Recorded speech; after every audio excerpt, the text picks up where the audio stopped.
Yes.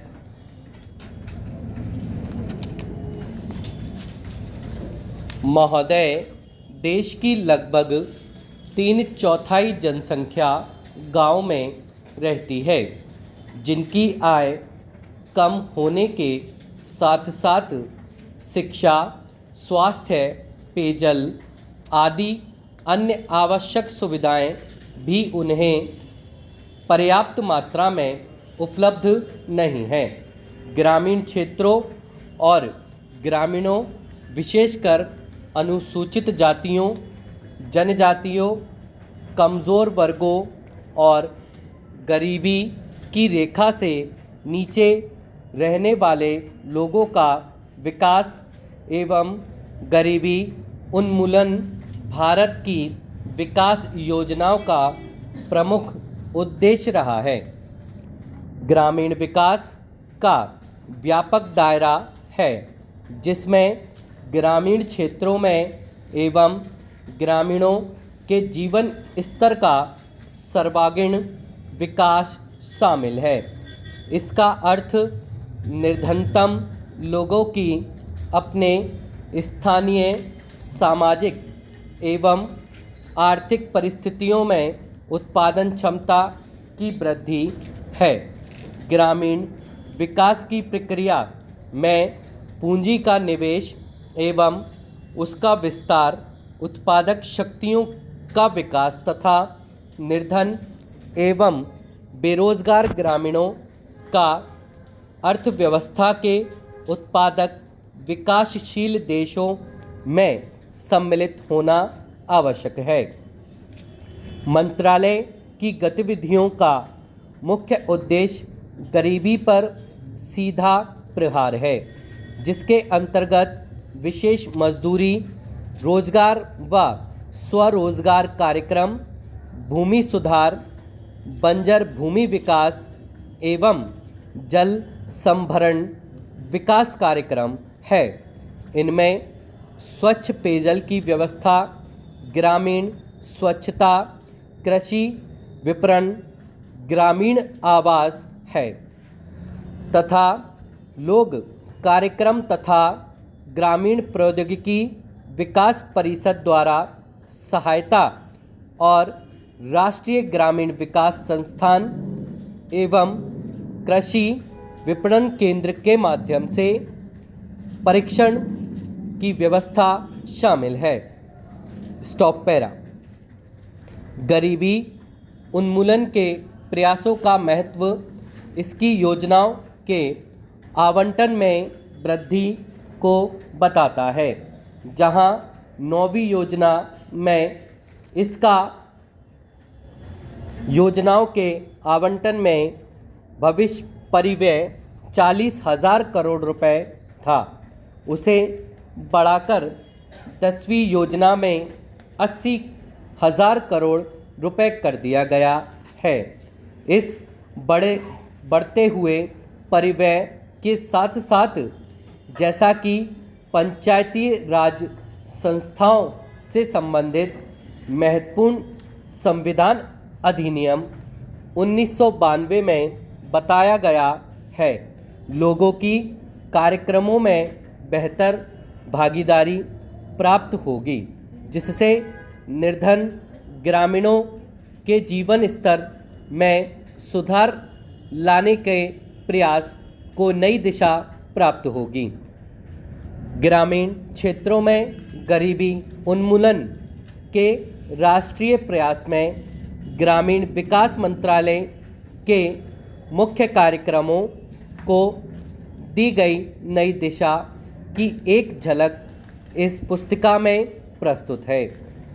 ग्रामीण गरीबी की किसी समस्या कम ग्रामीण उत्पादकता और अल्प रोजगार व बेरोजगारी से जुड़ी है। यद्यपि विकास की सामान्य प्रक्रिया के अधीन ही उत्पादक रोजगार के अधिकाधिक अवसर सृजित किए जाते हैं, फिर भी ग्रामीण लोगों के लिए रोजगार पैदा करने तथा आय के कुछ न्यूनतम स्तर प्राप्त करने हेतु विशेष रोजगार कार्यक्रम की सतत आधार पर ज़रूरत है। उपर्युक्त उद्देश्य को ध्यान में रखते हुए हर समय समय पर रोजगार सृजन की विभिन्न योजनाएं चलाई गई थीं। 7वीं योजना के आखिरी वर्ष में अप्रैल 1989 से उस समय विद्यमान 2 रोजगार कार्यक्रम, राष्ट्रीय ग्रामीण रोजगार कार्यक्रम और ग्रामीण भूमिहीन रोजगार गारंटी कार्यक्रम को जवाहर रोजगार योजना नामक ग्रामीण रोजगार कार्यक्रम में मिला दिया गया था। जवाहर रोजगार योजना का मुख्य उद्देश्य ग्रामीण क्षेत्रों में बेरोजगार पुरुषों तथा महिलाओं के लिए अतिरिक्त फायदेमंद रोजगार का सृजन करना है। ग्रामीण आर्थिक आधार ढांचे को सुदृढ़ बनाकर सतत आधार पर रोजगार के अवसर सृजित करना है। Stop para.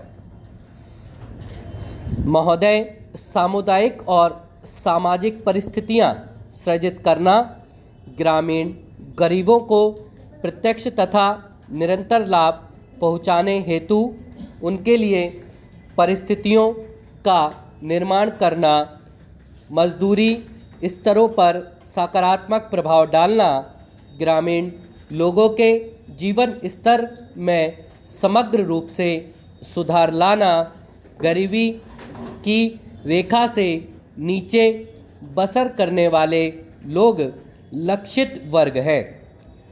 अनुसूचित जातियों, अनुसूचित जनजातियों और मुक्त बंधुआ मजदूरों को वरीयता दी जाती है। रोजगार के 30% अवसर महिलाओं के लिए आरक्षित हैं। केंद्र और राज्यों द्वारा 80 व 20 के अनुपात में व्यय वहन किया जाता है। केंद्रीय आवंटन देश में कुल गरीबों की तुलना में राज्य संघन शासित क्षेत्र के गरीब ग्रामीण लोगों के अनुपात के आधार पर किए जाते हैं। वे सभी कार्य शुरू किए जा सकते हैं जिनसे टिकाऊ उत्पादक स्वरूप की सामुदायिक परिस्थितियों का सृजन होता है। पंचायत समिति द्वारा परियोजना का मूल्यांकन और अनुमोदन किए जाने के पश्चात उसे अनुमोदन देने हेतु ग्राम पंचायत सक्षम है। संस्थानों का काम कम से कम 60% भाग मजदूरी घटक पर खर्च करना होगा। Stop para. जवाहर रोजगार योजना के कार्यों को निष्पादन हेतु ठेकेदारों द्वारा बिचौलियों को लगाए जाने की अनुमति नहीं है। मजदूरों को रियायती दरों पर प्रतिदिन 2 किलोग्राम खाद्यान्न दिया जाता है। 1755 पुनर्गठित बालकों में मजदूरों को दिए जाने वाले खाद्यान्नों का जारी मूल्य प्रति किलोग्राम 50 पैसे कम है। जवाहर रोजगार योजना की सामान्य प्रणाली के अलावा पिछड़ेपन के आधार पर चयन किए गए 120 पिछड़े जिलों में कार्यक्रम को तेज करने के लिए 700 करोड़ रुपए आवंटित किए गए। जवाहर रोजगार योजना की तीसरी पद्धति में विशेष और अभिनव परियोजनाएं प्रारंभ करने का प्रावधान है, जिनका उद्देश्य मजदूरों का नगरों में पलायन को रोकना, महिलाओं के लिए रोजगार के अवसर बढ़ाना तथा स्वयंसेवी संगठनों के माध्यम से ऐसे विशेष कार्यक्रम चलाना जिनका ध्येय जल संभरण विकास, बंजर भूमि का विकास करना हो।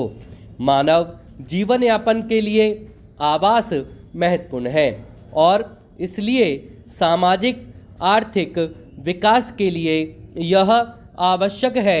ग्रामीण लोग अच्छे उन्नत किस्म के मकान की अत्यंत आवश्यकता महसूस करते हैं। ग्रामीण गरीब लोगों की आवास संबंधी समस्याओं और आवश्यकताओं को पूरा करने के प्रयासों के एक भाग के रूप में मई 1985 में इंदिरा आवास योजना शुरू की गई थी। यह कार्यक्रम अब जवाहर रोजगार योजना की उप योजना के रूप में कार्यान्वित किए जा रहे हैं। इस कार्यक्रम का उद्देश्य गरीबों में निर्धनतम लोगों के लिए निःशुल्क रिहायशी मकानों का निर्माण करना है। ग्रामीण क्षेत्रों में अनुसूचित जातियों, अनुसूचित जनजातियों तथा बंधुआ मजदूरों को वरीयता दी जाती है। जवाहर रोजगार योजना के तहत राष्ट्रीय स्तर पर 10% संस्थान और संसाधन इस कार्यक्रम के लिए निर्धारित किए जाते हैं। जिलों में निधियों का वितरण अनुसूचित जातियों, अनुसूचित जनजातियों तथा मुक्त बंधुआ मजदूरों की कुल ग्रामीण संख्या में से इस विशेष वर्ग के लिए गरीबों के अनुपात में अनुसार किया जाता है।